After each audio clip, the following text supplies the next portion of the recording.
Amen. Alam niyo po, yung ating napanood ay ito po isang yugto sa kabataan ng ating Panginoong Jesucristo. At yan po ay hinango sa Luke chapter 2. Yun po yung ating pag-aaralan for this morning.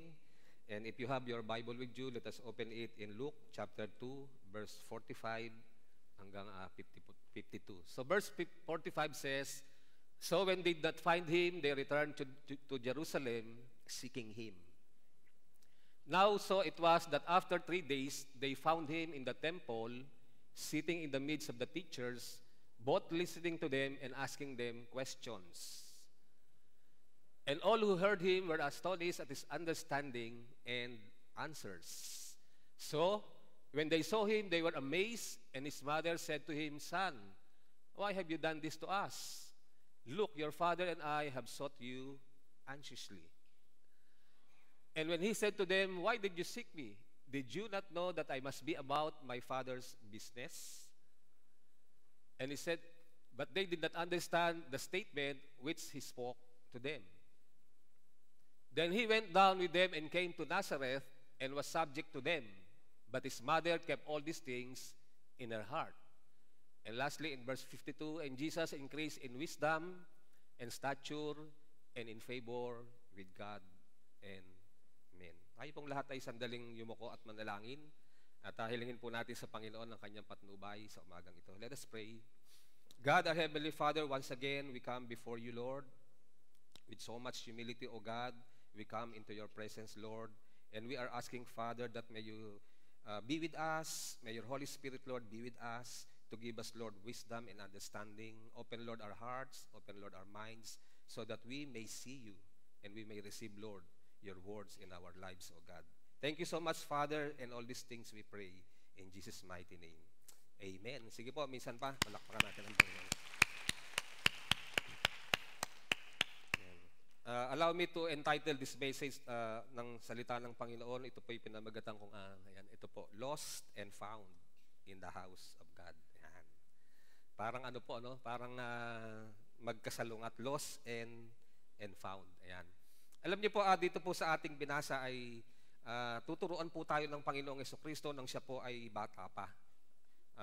Kagaya po ng nabanggit doon at dito po ay sinasabi ng ating Panginoon, o pinapakita niya po, ano ba yung mga katangian? Ano po ba yung katangian ng mga tao na matatagpuan sa tahanan ng Diyos? Ito man ay bata o ito man ay medyo hindi na bata. Yan. Na ibig sabihin, ito po ay para sa lahat. At sana nga po yung ating mga anak ay magsimula na ito po yung mapasa kanya po yung mga katangian na sinasabi po rito. So una, ano po ba yung unang katangian? First characteristics, ito po ay, siya daw po ay he stays in the house of God. Siya daw po ay nananatili sa tahanan po ng ating Panginoong Diyos. And going back in verse 45, it says, "So when they did not find him, they returned to Jerusalem, seeking him. Now so it was that after 3 days, they found him where? In the temple."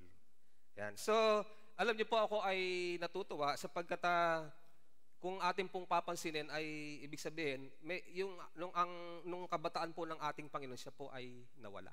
Yan. So, just to give us a very short background, ano po ba talaga yung nangyari doon sa sitwasyon po na yan? So, balik po tayo sa verse 41. So, sabi po sa verse 41 and 42, his parents went to Jerusalem every year at the feast of Passover. And when he was 12 years old, they went up to Jerusalem according to the custom of the feast. Yan, alam niyo po, yung pong kanilang pagbiyahe ay medyo malayo po yan. So, tingnan nga po natin yung tingnan po natin yung mapa po ng kanilang lugar. So, andun po sa bandang taas po yung Nazareth. Yun po ay nasa probinsya ng Galilee. At sila po ay bumabiyahe po, dito po going south. Yun po yung Jerusalem at siya po ay nasa probinsya po ng Judah, kung ikukumpara po sa panahon natin ngayon. At ang sabi po doon sa ating binasa ay, kaya po sila nagpupunta dyan because of the Passover feast. Meron pong piyesta daw po ng Passover at sila daw po ay nagpupunta dyan every year. Ibig sabihin, taon-taon po ay yan po ay kanilang sinasadya. At iyan daw po ay, sabi po doon sa ating binasa, a day's journey. Kasi po noon, wala pa namang, ibig sabihin, yung sukatan ng ano, kaya ang pangsukat po nila ng layo ay araw. At sila po ay naglalakad lang po. So, ibig sabihin po, from Nazareth to Jerusalem, yan daw po ay isang a day's journey. Maglalakad po sila. A day's journey. So, at ang kanila pong pupuntahan ay yung pong templo ng ating Panginoon doon po sa Jerusalem, sapagkat sila po ay magdiriwang ng Feast of Passover. And then, yan po yung kanilang layunin, kaya po sila pumunta doon. And then in verse 43, tuloy po natin in verse 43, sabi po dito, when they had finished the days as they returned, the boy Jesus lingered behind in Jerusalem, and Joseph and his mother did not know it. But supposing him to have been in the company, they went a day's journey and sought him among the relatives and acquaintances. So, ibig sabihin po, lumipas po yung araw at natapos po yung kanilang pagdiriwang at ngayon sila po ay magsisiuwi na from Jerusalem going back to Nazareth. Another day's journey. Kaya lamang po sa kanilang pagbalik ay meron silang nakalimutan. Sino po yung nakalimutan nila? Nakalimutan po nila yung kanilang anak, ang ating Panginoong Hesukristo nung si kabataan pa lang. So, ibig sabihin, ito pong mag-asawa ay umuwi. From Jerusalem, they go back to Nazareth without the boy Jesus with them. Yan. Naranasan nyo na po ba yun na yung anak ninyo ay, halimbawa, nagpunta po kayo sa isang pong, ang tawag dito, isang malaking gathering. Kayo po sabay-sabay na pumunta doon and then pag uwi ninyo, hindi ko po alam kung sobrang excited o sobrang kalituhan. Ayan, sa ating pong pag-uwi ay ibig sabihin, nalimutan natin yung anak natin. Pwede pala yung, sa kanila pala, nangyayari din po yung bagay na yan, di ba? Na naiwan yung kanilang anak. Wow. Kaya naman po, doon po sa binasa natin in verse 43, talagang ito pong mag-asawa ay ibig sabihin, sila po ay natataranta. Sapagkat isipin niyo po, sila po ay, ibig sabihin, hindi po malapit yung kanilang binyahe. Malayo po yung kanilang binyahe. At natagpuan na lamang, napag-alaman na lang po nila na wala pala yung kanilang anak, hindi pala nila kasama. Wow!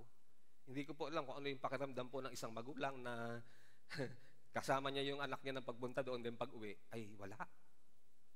Sino ba rito yung mga magulang na pwede po bang makita yung kamay ng mga, yan, di ba? So, ibig sabihin ay nawawala ang kanilang anak.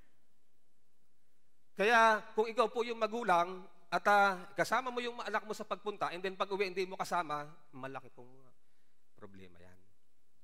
But you know, sabi po doon sa ating binasa, after 3 days, kasi po 1 day ay papunta pong Nazareth, and then another day ay bumalik po sila, 2 days, at isang araw po sila naghanap doon po sa Jerusalem. And then yung pangatlo pong araw ay natagpuan po ng mag-asawa na si Jesus ay nahandoon po, nagpaiwan pala, doon po sa templo. Alam niyo po, ang napansin ko pong isang magandang bagay sa mag-asawa pong Joseph at Mary, ay sila po isang talagang makadiyos. Ibig sabihin yung kanila pong anak ay kanilang sinasanay na pumupunta sa tahanan ng Diyos. Napakaganda pong ugali po yun ng magulang, na siya po ay modelo ng kanyang anak, at pagkatapos ay sinasamahan niya yung kanyang anak sa pagpunta po sa tahanan ng ating Panginoong Diyos. Alam niyo po, itong message ng Panginoon, I was inspired by the J12. Yan, kaya yung ating pong anak ay dalahin po natin doon sa J12. Di po ba? So, Joseph and Mary, debut. Sila po ay, ibig sabihin, faithful. Faithful po sila sa ating Panginoon, kaya sila po ay nagiging modelo sa kanilang anak na dinadala po nila ito sa tahanan ng ating Panginoong Diyos. And one good thing po na mapapansin po natin dito po sa bata, ay ibig sabihin, tingnan po natin, di ba? Nawaglit po siya. Nawaglit po siya sa paningin ng kanyang mga magulang, pero saan po siya nanatili? Saan po? Sa tahanan ng Diyos. Napakaganda pong isipin na kapag pala tayo po ay mayroong magandang itinanim sa ating anak, di po ba? Kapag ka nawaglit po siya sa ating paningin, ay napakaganda po na pag siya po ay hindi natin nakita, matatagpuan natin siya sa tahanan ng ating Panginoong Diyos. Amen po ba yun? Di ba? Napakaganda pong tanawin po yun na ito pong ating Panginoon, nung siya'y bata pa, ay doon po siya nanatili. He decided, he opted to stay in the house of God. Na hindi naman po ibig sabihin noon ay doon na po siya titira forever. Di ba? Nung panahon po na yon. But, ibig sabihin, kung meron man po siyang uunahin, ito po yung tahanan ng Diyos. Kung siya man po ay niyayaya ng kanyang mga, tawag dito, ng kanyang mga pinsan, ng kanyang relatives, uunahin niya po sa kanyang priority ang Diyos. Ang tahanan ng Diyos sapagkat nahandoon po ang presensya ng ating Panginoong Diyos. So napakaganda po sa isang magulang na bagamat mawaglit sa kanya sandali yung kanyang anak, hindi siya magwo-worry kasi pag hinanap niya, ito ay matatagpuan. Saan po? Sa tahanan ng ating Panginoong Diyos. Kaya pwede ba pakikalabit mo yung katabi mo kapatid? Yan, nawala ka na ba? Di ba? Hallelujah. Sige po, palakpakan natin ang Panginoon. Kaya alam niyo po mga magulang, ang laki po ng ating part para po yung ating anak ay talagang sila po ay madala natin sa ating Panginoon. We must be a good model. We must be a role model for them. Now, pangalawang katangian.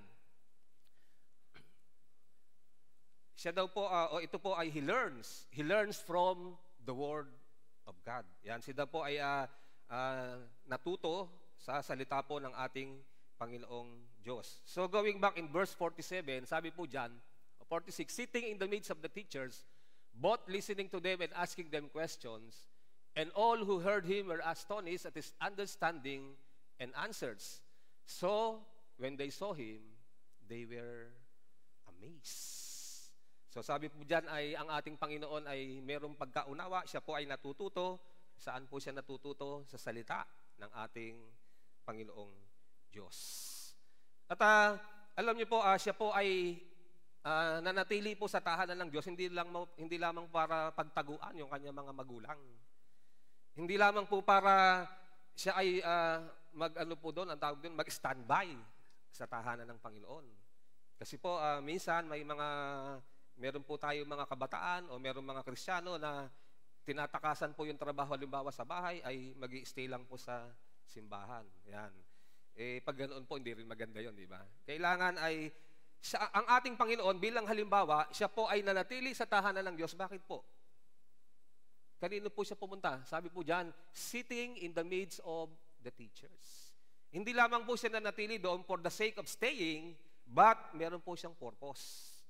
At ang kanya pong layunin, siya po ay matuto sa ating Panginoong Diyos, sa kanyang mga salita. And so, when he was there, he was sitting among the teachers, in the midst of the teachers. Kaya imagine po natin yung scenario po na gano'n na yung pong isang 12 years old ay nakapalibot po sa mga guro. Alam niyo po sa ibang version, sabi po doon, yung daw mga teacher na yan ay mga doctors of the law. At sabi po doon, siya ay nasa gitna o kalagitnaan po ng mga teacher. Ano po yung kanyang ginagawa? Siya po, sabi diyan, both listening to them and asking them questions. Listening and asking them questions. So, hindi lamang po siya nandoon para makinig. Talaga pong siya ay nakikinig. Hindi po yung pumasok sa isang tenga, lalabas po sa kabila, but he was listening. At habang siya po ay nakikinig, talaga po iyon ay kanyang inuunawa at siya po ay, sabi po dyan, he is asking question. Kaya, no wonder, sabi po doon in verse 47, and all who heard him were astonished at his understanding. Sila po ay namangha. Sila po ay namangha sa kagalingan po ng ating Panginoon nung po siya ay bata. Nung bata pa po siya. Sapagkat nung bata pa po siya, hindi pa dyan, wala pa po dyan yung kanyang pagka-Diyos. Siya po ay talagang ordinaryong bata. At ang sabi dyan, namangha po yung mga nakakita sa kanila. At sa kanila, hindi lamang po sa pagtatanong, kundi sabi po doon, and answers. Napakaganda po yung kanyang natutunan at ito po sana yung matutunan din po natin na tayo po, mga magulang, mga anak, ay matuto po tayo sa salita ng Diyos. Talagang inaaral po natin siya at siya po'y ginagamit natin upang sagutin. At hindi po tayo mahila ng mga bagay po sa mundo, ng mga maling katuruan, ng mga masamang impluwensya ng ating paligid. We know how to answer. He knows how to answer. And so, the people around him were amazed. Sila po ay namangha. At ang sabi po in verse 48, nung makita po yun ang kanyang mga magulang, ganun din po ang kanilang nakita. Namangha din po yung kanyang mga magulang sapagkat hindi po nila akalain na ganoon ang kanilang anak. Kaya naman po sa pagkamangha, sabi po dyan, and his mother said to him, Son, why have you done this to us? Look, your father and I have sought you anxiously. Anak, ano ba naman yung ginawa mo? Parang yun po yung normal na reaksyon ng isang magulang na nawala ang kanyang anak. Anak, ano ba naman yung ginawa mo? Tingnan mo, kami ng ama mo ay talagang hirap na hirap. Kami ay talagang nagwo-worry sa iyo ng gusto. Yan. Sino po ba may kasalanan? Yung magulang o yung bata? Di po ba? Yan, sabi niya, anak, ba't ba naman ganyan? Nahirapan kami sa paghahanap sa iyo. So, tuloy po natin.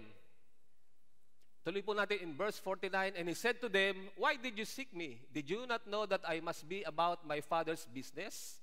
But they did not understand the statement which he spoke to them. So sabi po ng ating Panginoon, hindi mo ba nauunawaan? Kailangan ako ay manatili at gawin ko ang pinagagawa ng ating Diyos Ama o ng aking Ama sa langit. Alam niyo po, nakakalungkot po na bagamat yung kanyang ina, yung kanyang ama, ay dinadala po nila yung kanyang anak sa tahanan ng Panginoong Diyos. Pero pagdating po ng panahon na gagamitin na yung kanyang anak ng ating Panginoon, parang hindi siya makapaniwala. Di po ba? Para bang hindi niya maibigay sa ating Panginoong Diyos na kailangan ko yung anak mo para siya ay maglingkod sa akin.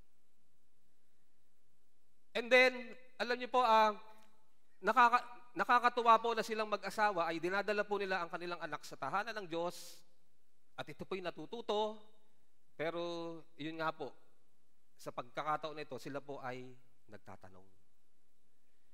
Alam niyo po mga magulang ay kailangan tayo po ay hindi lang po natin dinadala yung ating anak sa tahanan ng Diyos, kundi tayo po yung kanilang modelo, tayo po yung magtuturo sa kanila para nang sa ganoon, yung ating anak lalaki na marunong sumagot sa mga maling katuruan at maling impluwensya ng ating kapaligiran. Napakarami po. Bakit po? Bakit po natin kailangan na tayo ay magturo sa ating mga anak bilang mga magulang? Alam niyo po, last year, 2013, I was able to attend a Christian Educators Convention. Ito po yun. Yan. Last year po yan, meron po ako na-attend na Christian Educators Convention at yung pong isang speaker doon, sabi niya, ito po yung kanyang tanong nung siya po yung nagtuturo. Sabi niya, who trains or teaches your child? Yan po ay, nung nabasa ko po yan, ay nag-isip po agad ako eh. Sabi niya, sino ba ang nagtuturo sa ating mga anak? So nagbigay po siya ng, tawag dito, yan, nagbigay po siya ng 5 bagay. Sabi niya, ang nagtuturo ba sa anak mo ay ikaw, ang Diyos, ang social media, ang kanyang mga kapwa, ang school. So sino? Yun po yung kanyang tanong eh. And then, dahil po para po masagot yung tanong na yan, ay meron pong isang nagawang survey sa mga piling mga estudyante po. Ito po yung resulta ng survey. Tingnan po natin. So una, ay tinanong po yung mga bata, kapag ba kayo ay, ibig sabihin wala sa school, ano ba yung pinagkakaabalahan ninyo? Yan, yun daw pong internet. So sa internet, ano ba yung mga pinupuntahan yung website? Sabi po dyan, yan tingnan po natin, 67% ng tinanong po ay YouTube. Wow! Di ba? Pag Pag sa YouTube ka, pag click mo lang na gano'n, talagang click ka ng click, dadalahin ka po niyan sa kung saan-saan. And then, 60% po ay Facebook, at saka yung pong 44% ay online games. Wow. And then, tinanong din po sila, ilang oras ba yung nauubos isang araw? Yan. So, yung iba po, 35%, sabi po nila ay 1 hanggang 2 oras sa bawat araw. At yun namang iba ay, yung 16% po na tinanong ay 3 to 4 hours a day. Wow, haba po noon, di ba? At pagkatapos po, another question, sabi po dyan, saang lugar ka ba nag-i-internet? And then tingnan niyo po, 71% ay sa bahay. Sa bahay. And then, 12% sila po yung pumupunta sa mga internet shop. Okay, so tuloy po natin yung resulta po ng survey. Sabi po dyan, sino ba yung kasama mo kapag ikaw ay nag-i-internet? Yan, tingnan po natin. Sabi dyan, 37%, no one. Siya lang mag-isa. And then, 31%, yung kanyang mga kapatid. Na siyempre po, kaedad niya lamang po yung kaedaran. Kasi pag hindi kaedaran, mag-aaway po yan. Kasi magkakaiba sila ng pupuntahan. Tama po ba yun?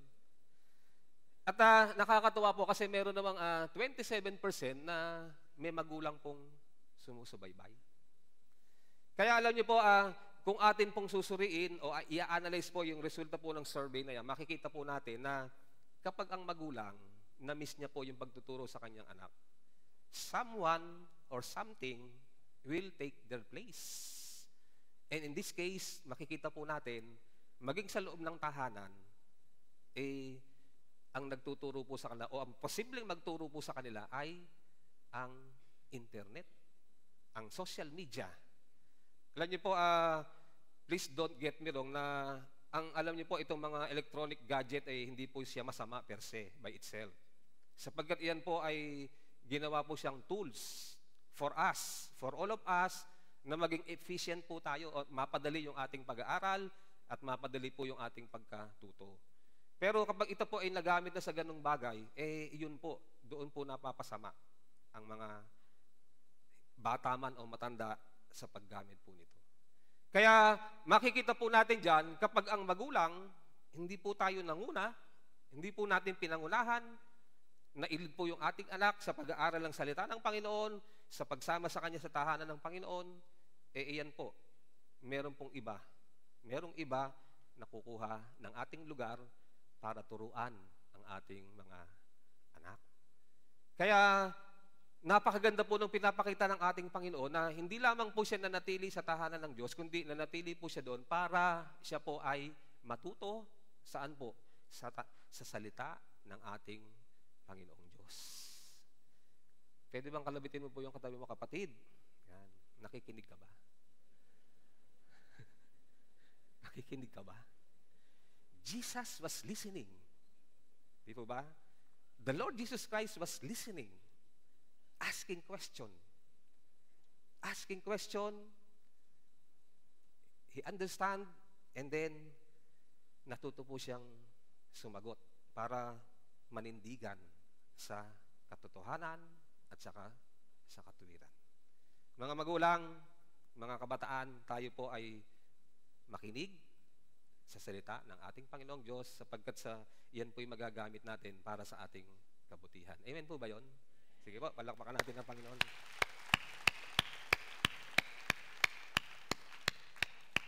Amen. Pangatlo po. Pangatlo pong katangian po ng isang taong matatagpuan sa tahanan ng Panginoon. Ito po yun, he was subject under the authorities from God. So, let's go back doon po sa verse 51 and 52. Sabi po sa 51, then he went down with them and came to Nazareth and was subject to them. But his mother kept all these things in her heart. So, sabi po dyan, sila po ay bumalik. Sila po ay bumalik sa kanilang lugar in Nazareth at specifically sinabi po dyan, and was subject to them. Ang ating daw Panginoon ay sumunod, siya po ay nagpasakop sa kanyang mga magulang. Alam niyo po, nakakatuwa po na tunay na ang ating Panginoon ay isang magandang halimbawa sapagkat just imagine, di po ba just imagine siya po ay 12 years old and siya po ay marunong. He was given by God with so much wisdom. Supposedly, pag ikaw ay matalino, parang alam mo na lahat eh. Pag sinabihan ka ng magulang mo, hindi, mali kayo, ako tama. Tama po ba yun? Meron pong mga tao na natuto lang ng kaunti, di po ba? Natuto lang ng kaunti, parang lumaki na po yung ulo. Parang alam niya na lang lahat ng bagay sa mundo at walang sino mang tao at walang sino man ang pwedeng magsabi o mapagsabihan siya at maturuan siya. Ito po yung ating Panginoon, sabi po dyan, siya po ay may wisdom. Ang kanya pong kahalabilo ay mga guro. At hindi lamang po basta guro, kundi sila po ay doctors of the law. At hindi po siya nagmalaki sa kanyang mga magulang. Ano nyo nga po yung ulo niya? Pakikapa. Yan. Malaki po ba yung ating ulo? Baka lumalaki po yung ating ulo. The Lord Jesus Christ, when He was a boy, He knew many things. He has wisdom. Pero ang sabi po doon, siya po ay nanatili na siya po ay subject under the authority of his parents. Hindi niya po pinagmalaki sa kanyang magulang na, hindi, mas marunong ako sa inyo. Mas magaling ako sa inyo. Kasi kayo hindi niyo pa na-experience na kausapin at makipag-diskusyon o diskusyon sa mga guro, sa mga doctors of the law. Ako, nagagawa ko yun. No. Jesus as a boy did not do that. Sabi po, he was subject under the authority of his parents because that authority was given by God. Kaya alam niyo po mga magulang, nakakatuwa po, mga magulang, mga kapatid, na tayo po sa ating pagkatuto o ano man yung ating nararating sa na tawag dito, yung pong sitwasyon, yung status, marunong po tayong sumunod. Marunong po tayong sumunod sa mga authorities na inilagay po ng ating Panginoong Diyos. Marunong tayong sumunod sa ating magulang, marunong tayong sumunod sa ating leader sa simbahan, marunong tayong sumunod sa mga batas na umiiral sa ating kapaligiran. Wag po yung ang batas po ay dapat susundin. Yan, nagmama po sa traffic, di ba? Pagka ngayon po parang wala nang tawag dito, sumusunod sa traffic. Pag green, green na. Go pa, yung ibig sabihin, red na. Green pa rin. Parang nagiging color blind. Di po ba? Pag green, ano po ibig sabihin ng green? Go. Pag red, stop. Ngayon po parang parehas lang yung kulay na yun eh. Wala nang distinction. Kaya no wonder ay ang dami pong mga nangyayaring sakuna sa ating paligid. Yan, iyan po ay, siyempre, yung mga hindi naman ako masasagasaan eh. Iiwasan ako. Di po ba? Pero, but you know, yun po ang malungkot eh. Yung konting kaalaman, sana po, wag nagpapalaki ng ating mga ulo. And we must stay humble and submissive to the authorities that was given by God. Because that is for all our good. Sa kabutihan po natin at sa kabutihan ng ating anak at sa kabutihan ng nating lahat. And then, ganoon po ang Panginoon. Siya po ay, ibig sabihin, siya po ay nagsisilbi sa ating halimbawa o model na siya po ay bata pa lamang, pinapakita niya na po sa atin. Ano yung pong pinapakita niya? Una, kailangan ay priority po natin ang tahanan ng Diyos, ang kanyang presensya. Marami po tayong ginagawa sa bawat araw. There are so many things to do. But remember, we must prioritize our God. Kung tayo po'y papipiliin, ano ba uunahin ko? Pupunta ba ako sa mall? Pupunta ba ako sa park?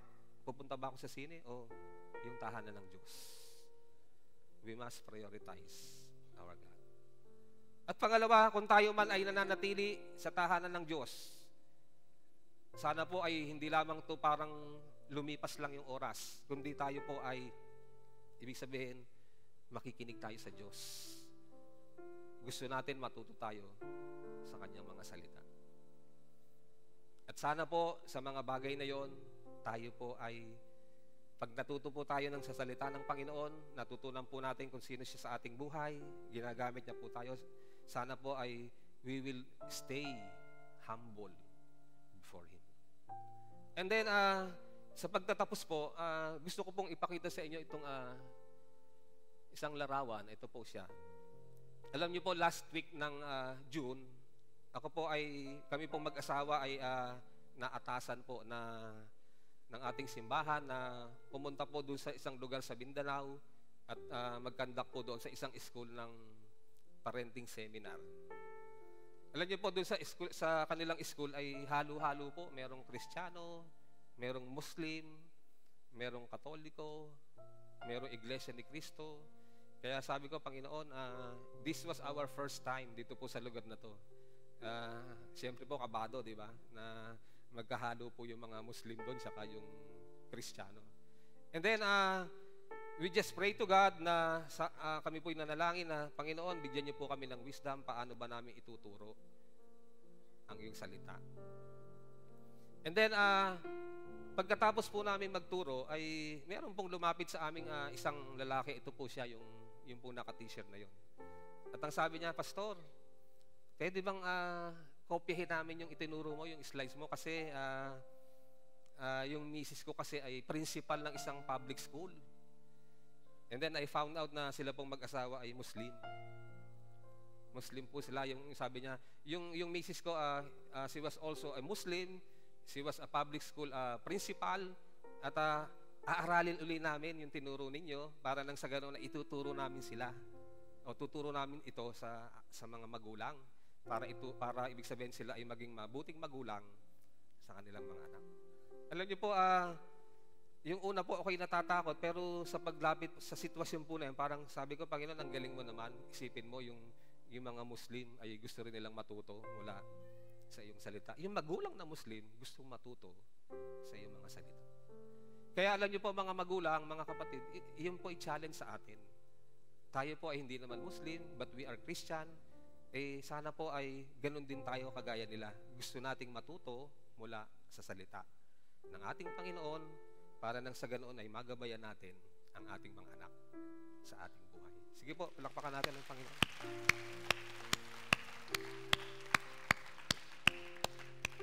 Pwede bang anyahan ko po kayong tumayo? Tayo po ay mananalangin.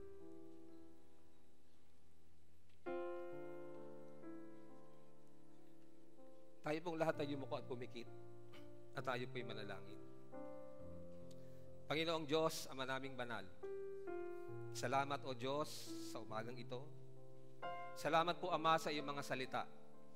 Tunay nga po na ang iyong salita ay buhay. At kung ito po'y tatanggapin namin, ito po'y magbibigay sa amin hindi lamang ng patnubay, kundi ng kalakasan at tunay na buhay. Panginoon, thank you so much for reminding us. We as parents, Lord. We as children, Lord. Salamat, Panginoon, sa pagtinuturuan mo kami kung ano ba ang dapat naming ipamuhay, Panginoong Diyos. Panginoon, bilang mga magulang, Panginoon, sa oras na ito, ako po ay dumadalangin sa inyo, Lord. Tulungan niyo po ako na maging mabuting halimbawa sa aking pong anak. Tulungan niyo po ako, Panginoon, ng aking mga anak, madadala ko sa iyo, Panginoong Diyos. At bilang mga anak, Panginoon, tulungan niyo po ako na makinig at matuto sa iyong mga salita. At turuan niyo po kami, Panginoon, na kami ay magpapakumbaba, magsasubmit, Panginoon, sa mga authorities na nilagay niyo po sa amin. Sapagkat sa pagsunod sa kanila, ikaw po, Panginoon, ang aming sinusunod, Panginoong Diyos. At habang ang lahat po ay nakayuko at nakapikit, mga kapatid, kung iyan po ang iyong panalangin, kung ikaw man ay magulang at ang panalangin mo, Lord, tulungan niyo mo ako maging mabuting halimbawa sa aking anak. At kung ikaw naman ang anak, tulungan niyo ako, Panginoon, na pag ako'y nasa iyong tahanan, ako'y makikinig at matututo sa iyong salita at hindi ako magmamalaki sa aking buhay. Kung iyan po ang inyong panalangin sa umagang ito, habang umaawit yung ating praise and worship team, inaanyayahan kita na lumapit sa altar ng Panginoon tayo po ay mananalangin sa pangalan ni Jesus. Just come. In Jesus' name. Your eyes is on the sparrow. Your hand, it comforts me. From the ends of the earth to the depths of my heart, let your mercy and strength be seen. You called me to your purpose as angels understand.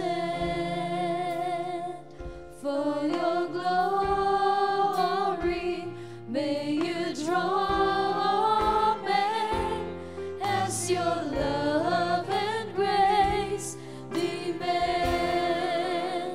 And I will run to you, to your words of truth, not by might, not by power, but by the Spirit of God. Yes, I will run the race till I see your face. Oh, let me live in the glory of your grace. And I will run to you, to your words of truth, not by might, not by power, but by the Spirit of God. Yes, I will run the race till I see your face. Oh, let me live in the glory. Oh, let me live in the glory. Oh, let me live in the glory of your grace.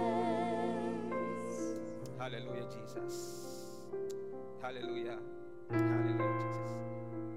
Oh Lord our God, thank you so much, Lord, for your grace, for your mercy, oh God. And here are, Lord, your people, desiring, oh Lord, ng kanilang maayos na buhay, Panginoon. Mga magulang, Panginoon, na gusto maging magandang modelo, halimbawa sa kanilang anak. Mga anak, Panginoon, na ang nais po nila makinig at matuto mula sa iyo, Panginoon Diyos. Panginoon, sana po sa umagang ito, pakinggan niyo po ang kanilang mga dalangin, Panginoong Diyos.